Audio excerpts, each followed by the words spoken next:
வணக்கம். மாலை முரசு செய்திகளை விரிவாக பார்ப்பதற்கு முன் தலைப்புச் செய்திகளை பார்க்கலாம்.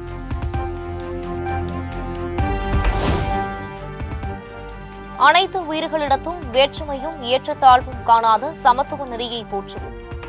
அருட்பிரகாச வள்ளலாரின் பிறந்த நாளை ஒட்டி முதலமைச்சர் மு.க. ஸ்டாலின் சமூக வலைதள பதிவு.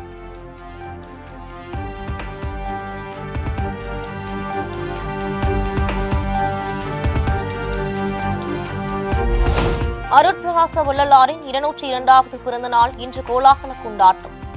பிறந்த நாளை ஒட்டி வடலூரில் உள்ள தர்மசாலையில் தொடர் அன்னதானத்தை தொடங்கி வைத்தார் அமைச்சர் சேகர் பாபு.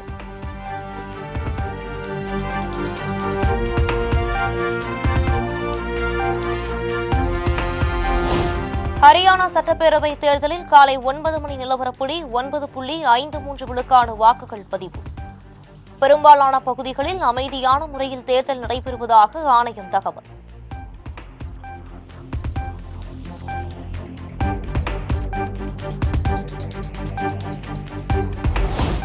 ஹரியானா தேர்தலில் வாக்களிப்பதன் மூலம் புதிய வரலாறு படைக்க வேண்டும்.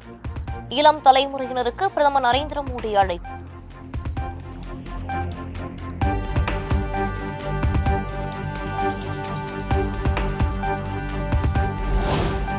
ஹரியானா சட்டப்பேரவை தேர்தலில் முதலமைச்சர் நயப் சிங் சைனி சிர்சா வாக்குச்சாவடியில் வாக்களிப்பு. முன்னாள் முதலமைச்சரும் மத்திய அமைச்சருமான மனோகர் லால் கட்டார் கர்னல் பகுதியில் தனது வாக்கை பதிவு செய்தார்.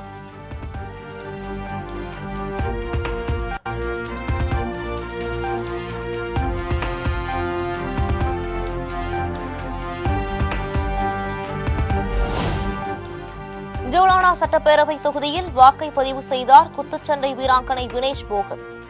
தேர்தல் திருவிழாவில் அனைவரும் தங்களது கடமையை நிறைவேற்ற வேண்டும் என பொதுமக்களுக்கு வேண்டுகோள்.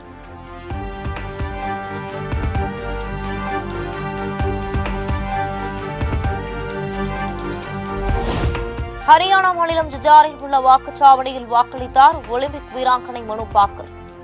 இந்த தேர்தலில் இளம் தலைமுறையினர் தங்களது ஜனநாயக கடமையை ஆற்ற வேண்டும் என்றும் வேண்டுகோள்.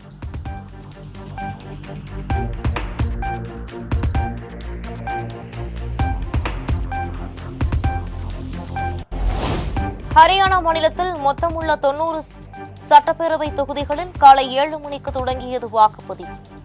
மக்கள் நீண்ட வரிசையில் காத்திருந்து வாக்குகளை பதிவு செய்து வருகின்றனர்.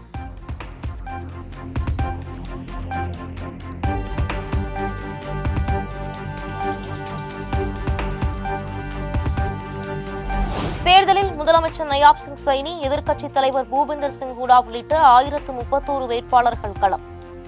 2 கோடிக்கும் மேற்பட்ட வாக்காளர்கள் வாக்களிக்க உள்ள நிலையில் 20,629 வாக்குச்சாவடிகள் அமைப்பு.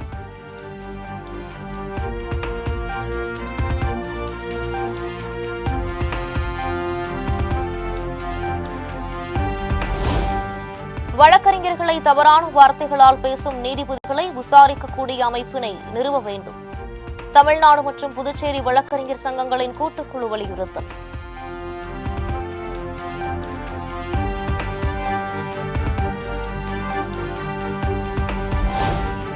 ஒகேனக்கல் காவிரி ஆற்றில் காலை 6 மணி நிலவரப்படி நீர்வரத்து வினாடிக்கு 10,000 கனஅடியாக அதிகரிப்பு. நேற்று மாலை 8,000 கனஅடியாக இருந்த நீர்வரத்து தற்போது உயர்ந்துள்ளது.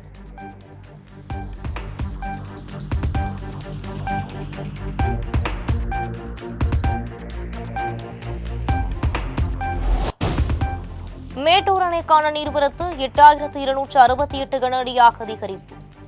டெல்டா பாசனத்திற்கு வினாடிக்கு 15,000 கனஅடியும், கிழக்கு மேற்கு கால்வாய் பாசனத்திற்கு 800 கனஅடி நீரும் வெளியேற்றம்.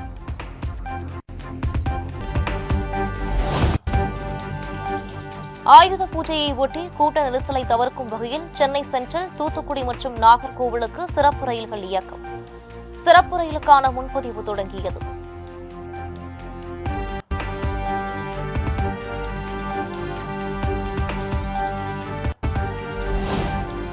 புழல் மத்திய சிறையிலிருந்து ஜாமீனில் வெளியே வந்தார் சர்ச்சை பேச்சாளர் மகாவிஷ்ணு. மாற்றுத்திறனாளிகள் குறித்து அவதூறு பேசியதாக மகாவிஷ்ணு கடந்த மாதம் கைது செய்யப்பட்டார். ஏற்றுக்கொள்ளும். சரிங்களா? இதுக்கு அடுத்து என்ன பண்ண போறன்ற கேள்வி உங்க முகத்துல எல்லாத்துக்குமே தெரியும். ஒரே பதில் தான். அருட்பெருஞ்சோதி, தனிப்பெரும் கருணை. இன்னும் பல உயிர்களுக்கு நம்ம சேவை செய்வோம்.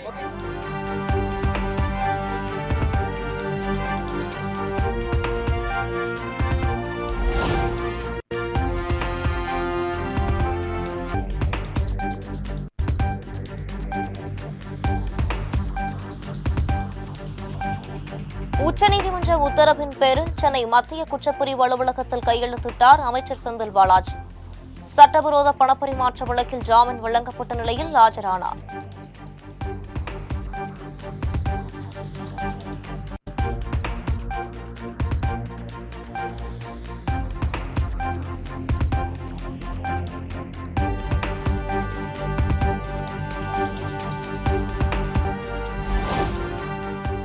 அதானி குழுமம் தொடர்பான பங்குச்சந்தை முறைகேடு விவகாரத்தில் அக்டோபர் 24ஆம் தேதி நேரில் ஆஜராக வேண்டும். செபி தலைவர் மாதவிக்கு நாடாளுமன்ற பொதுக்கணக்கு குழு உத்தரவு.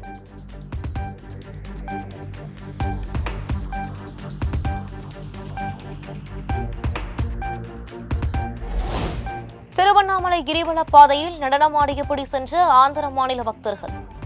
14 கிலோமீட்டர் கிரிவல பாதையில் கோலாட்டம், கும்மியாட்டத்துடன் உற்சாக பயணம்.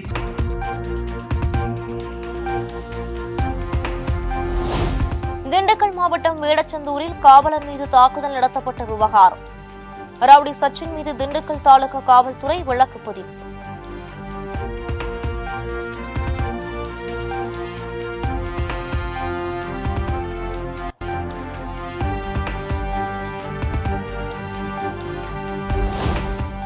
தொழில்நுட்ப பராமரிப்பு பணி காரணமாக திங்கட்கிழமை வரை பாஸ்போர்ட் இணையதளம் இயங்காது.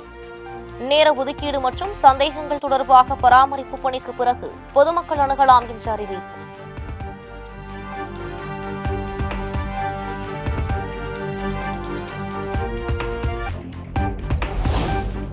மகளிர் T20 உலகக்கோப்பை கிரிக்கெட் தொடர் பிற்பகல் 3:30 மணிக்கு ஆஸ்திரேலியா இலங்கை அணிகளும், இரவு 7:30 மணிக்கு வங்கதேசம் இங்கிலாந்து அணிகளும் பலப்பரீட்சை.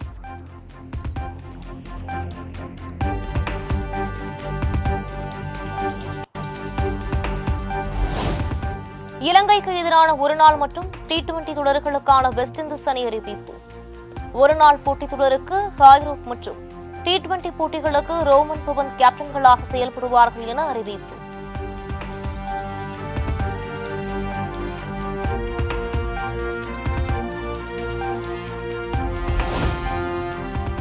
ஈரோடு, சேலம், தஞ்சாவூர், திருவாரூர், நாகை, திருச்சி, நீலகிரி உள்ளிட்ட 13 மாவட்டங்களில் இன்று கனமழைக்கு வாய்ப்பு.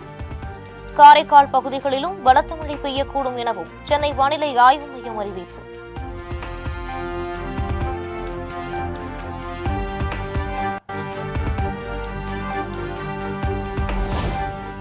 ராமநாதபுரம், சிவகங்கை, மதுரை, தேனி, திண்டுக்கல், கோவை, சேலம் உள்ளிட்ட 22 மாவட்டங்களில் நாளை கனமழை பெய்யக்கூடும். வரும் 10ஆம் தேதி வரை பல்வேறு பகுதிகளில் கனமழை பெய்ய வாய்ப்புள்ளதாகவும் சென்னை வானிலை ஆய்வு மையம் கணிப்பு.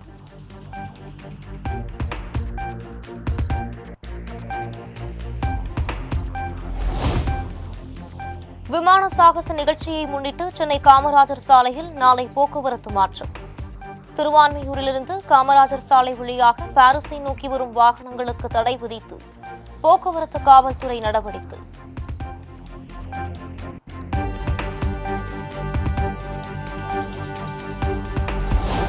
மதுரை மீனாட்சி சுந்தரேஸ்வரர் கோயிலில் நவராத்திரி 2ஆம் நாள் திருவிழா கோலாகலம்.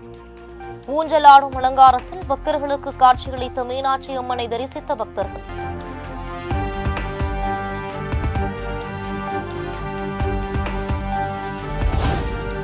தமிழ்நாட்டில் உள்ள பல்வேறு கோயில்களில் நவராத்திரி 2ஆம் நாள் நிகழ்ச்சி கோலாகலம்.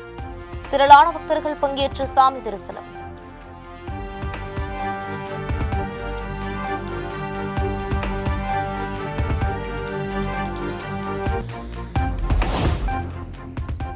நடிகர் ரஜினிகாந்த் உடல்நிலை குறித்து வதந்திகளை பரப்ப வேண்டாம். நடிகர் விஜய் சினிமாவில் நடிக்க வேண்டும் என்பது தனது ஆசை எனவும் இயக்குநர் லோகேஷ் கனகராஜ் பேட்டி.